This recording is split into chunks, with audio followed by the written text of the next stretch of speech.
Ini adalah film Indonesia yang milkinya udah keterlaluan sekali ya. Itu adalah film Dilan ITB 1997 yang resmi akan diperankan oleh Ariel Noah untuk tokoh Dilannya. Oke, sejauh ini ya kita udah menambahkan 3 tokoh utama Dilan. 4 pak ya. Yang pertama adalah Iqbal Ramadan, yang kedua adalah Arban Yasis, yang ketiga adalah Muhammad Adiyat, yang keempat adalah Ariel Noah. Yang sekarang filmnya akan siap tayang di tahun 2026 ini pak ya, sebentar lagi. Dan mohon maaf ya, kesan pertama gue adalah gue gak dapet feel untuk Dilannya. Karena apa? Dalam segi bentuk acting Ariel Noah ketika dia memerankan tokoh Dilannya semaskulin itu, jujur gue gak dapet pak. Dalam segi bentuk dengan gombalnya, ketika dia memberikan sebuah quotes ala-ala dia jadi pacar si Ancika, Milea segala macam, jujur gak dapet banget, gak dapet. Tapi yang gue dapet adalah pemeran Ancikanya sama Milea pak. Oke, karena kedua aktris ini dari awal aja gue bisa melihat, oke, ini adalah Ancika, ini adalah Milea. Karena apa? Karena kedua aktris ini adalah tokoh yang penggambarannya hampir sama seperti penokohan pemeran sebelumnya yang diperankan oleh Priscilia, dan juga ada si Z kan ya.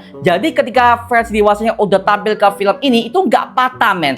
Tapi untuk Ariel Noah, mohon maaf itu patah banget pak. Mohon maaf ya, gue bukannya haters Ariel Noah. Gue jujur, gue juga adalah fans Ariel Noah. Bahkan gue udah ikuti semua lagu beliau dari zaman-zamannya tahun 2000 awal. Zaman-zaman masih HP Nokia pak ya. Jadi gue tuh bukan sebagai haters, tidak. Untuk penokohan sebagai Dilan di film ini, mohon maaf itu gak cocok men. Gak cocok. Gue gak dapat mengenai feel Dilan seperti apa. Bahkan ketika dia ngobrol aja, jujur cringe, tapi gak ada feel-nya pak, gak ada karismanya, kering pak, kering banget anjir lah, itu apaan sih.